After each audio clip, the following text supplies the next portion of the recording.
Hello everyone, this side Shilpa Malik and my YouTube channel is Malik Physics Shilpa Malik।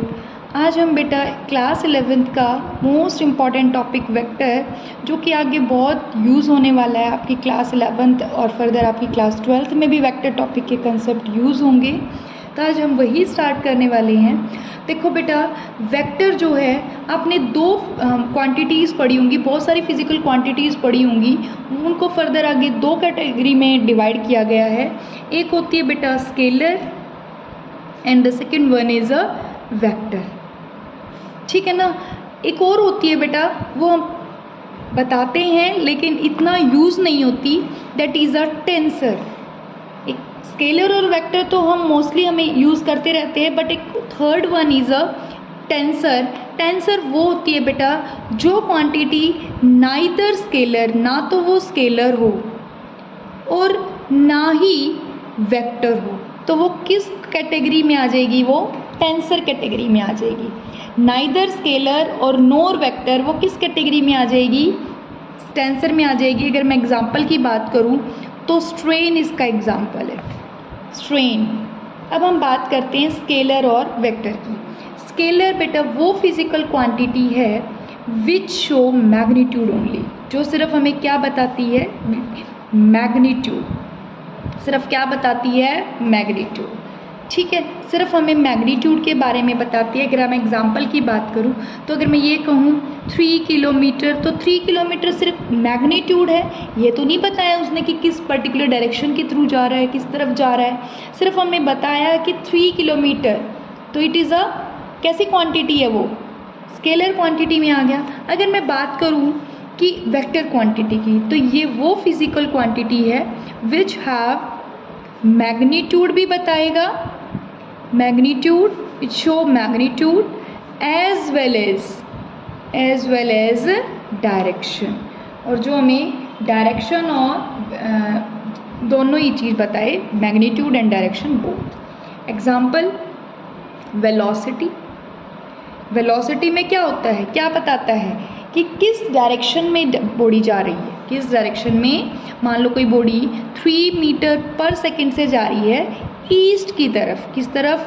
East, तो हमें speed भी दी है with direction के साथ। अगर किसी बंदे की स्पीड दी है with direction, then it is said to be velocity.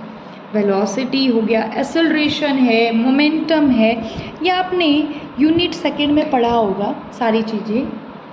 आज हम वेक्टर को करेंगे आगे। अब देखो, वेक्टर जो है बेटा, आगे फर्दर वेक्टर्स को 2 टाइप्स में डिवाइड किया हुआ है। वेक्टर्स को 2 टाइप में डिवाइड किया है। एक पोलर वेक्टर है and the second one is a axial vector. एक पोलर वेक्टर हो गया, एक एक्सियल वेक्टर हो गया बेटा। अब मैं बात करूँ पोलर वेक्टर। पोलर वेक्टर क्या होता है बेटा? पोलर वेक्टर वो वेक्टर होता है जिसका कोई स्टार्टिंग पॉइंट है और वो एक लीनियर स्ट्रेट लाइन में वो मूव कर रहा है एक पर्टिकुलर डायरेक्शन के साथ, तो वो तो होता है पोलर वेक्टर। अगर कोई वेक्टर सर्कुलर मोशन में मूव कर रहा है, तो उस वेक्टर, कोई भी बॉडी अगर सर्कुलर डायरेक्शन में मूव कर रही है, then it is said to be a axial vector. समझ आ गया? अगर वो रोटेशनल इफेक्ट है उसके ऊपर, तो वो एक्सियल वेक्टर में आ जाएगा,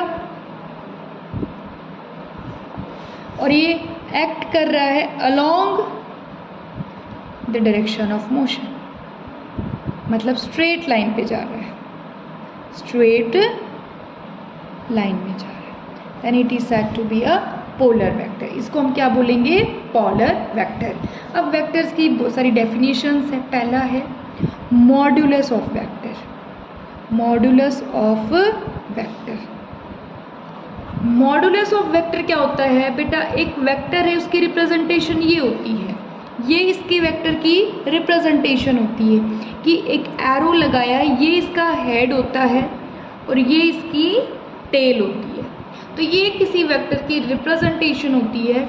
तो अगर एक वेक्टर है जिसके ऊपर वेक्टर लगा रखा है मैंने, वेक्टर ए है, इसका मॉड्यूलस निकालना है, तो हम क्या करेंगे? वेक्टर ए के बाहर क्या लगा देंगे? मोड। तो इसको किससे रिप्रेजेंट किया जाएगा? ए से, सिंपली ए से भी। इट मीन्स किसी वेक्टर के मोड को इस तरीके से भी रिप्रेजेंट कर सकते हैं हम, और सिंपली ए से भी रिप्रेजेंट कर सकते हैं।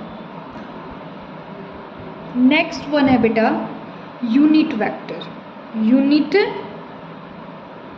वेक्टर, यूनिट वेक्टर क्या होता है बेटा? A vector of unit magnitude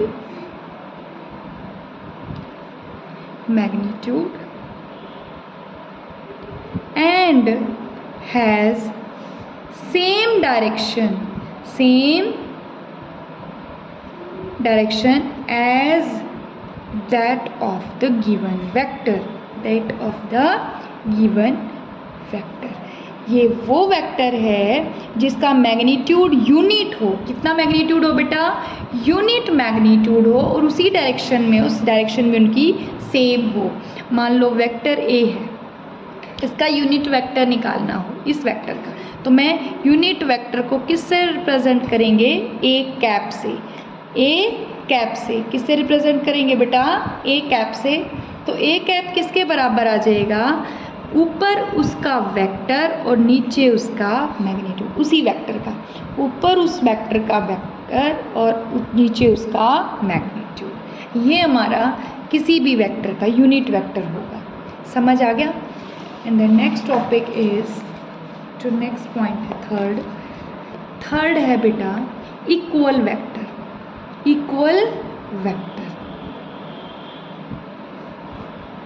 equal vector वो वेक्टर होते हैं बेटा जिनका मैग्नीट्यूड तो इक्वल हो ही और उनकी डायरेक्शन भी सेम हो। If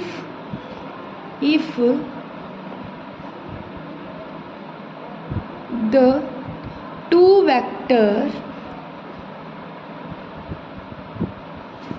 have same magnitude and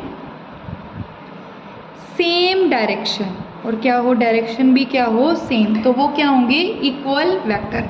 मान लो ये एक वेक्टर है जिसको मैं वेक्टर ए बोलूँगी, इतनी लेंथ का दूसरा वेक्टर बी और डायरेक्शन भी सेम है, तो ये क्या है बेटा? दोनों ही इक्वल वेक्टर होंगे।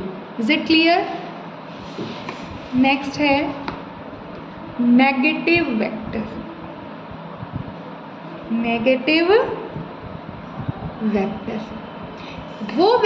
वो दो वेक्टर नेगेटिव वेक्टर होंगे बेटा जिनका मैग्नीट्यूड सेम हो बट डायरेक्शन अपोजिट हो।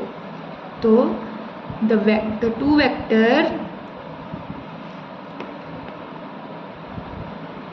which have same magnitude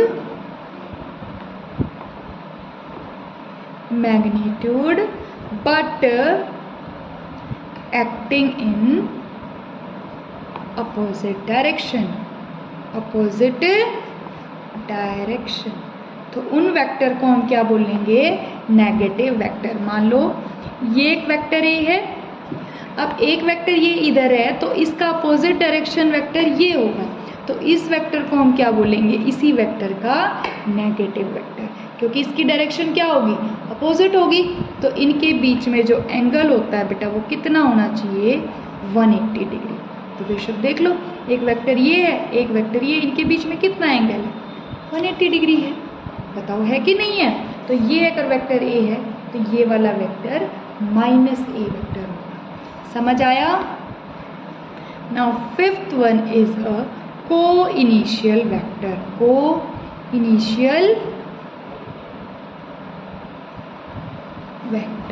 तो को-इनिशियल वेक्टर कौन से वेक्टर होते हैं बेटा? जिनका इनिशियल पॉइंट क्या रहे?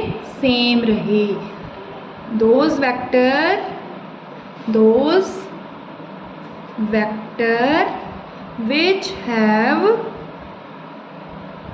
same initial point, जिनका इनिशियल पॉइंट क्या रहे? सेम रहे, उनको क्या बोलते हैं हम? को-इनिशियल वेक्टर। मान लो ये एक वेक्टर ए है, इसी वेक्टर से इसी पॉइंट, इनका इनिशियल पॉइंट क्या रहना चाहिए? सेम। ये वेक्टर बी है, तो ये दोनों वेक्टर क्या हैं? को-इनिशियल वेक्टर। समझ आया? Now next vector is a collinear vector, collinear vector, जिनका इक्वल हो मैग्नीट्यूड या अनइक्वल, डजेंट मैटर, वो इक्वल भी हो सकता है और अनइक्वल भी हो सकता है, लेकिन वो पैरेलल होने चाहिए एक दूसरे के along the parallel straight line. तो इसमें हम क्या लिखेंगे, those vector which are having equal भी हो सके या अनइक्वल, डजेंट मैटर, अनइक्वल और unequal magnitude and are acting along the parallel straight line. Is it clear? जैसे एक वेक्टर ये है, एक वेक्टर ये है बेटा वेक्टर ए, एक वेक्टर ये है, देखो बिल्कुल स्ट्रेट लाइन में पैरेलल में जा रहे हैं, ये दोनों क्या है हमारे कोलिनियर वेक्टर। अगर मैं बात करूँ इसकी, ये वेक्टर ए है, अपोजिट डायरेक्शन में वेक्टर बी है, लेकिन है तो ये पैरेलल, तो ये भी हमारे कैसे वेक्टर हैं, collinear vector. Is it clear?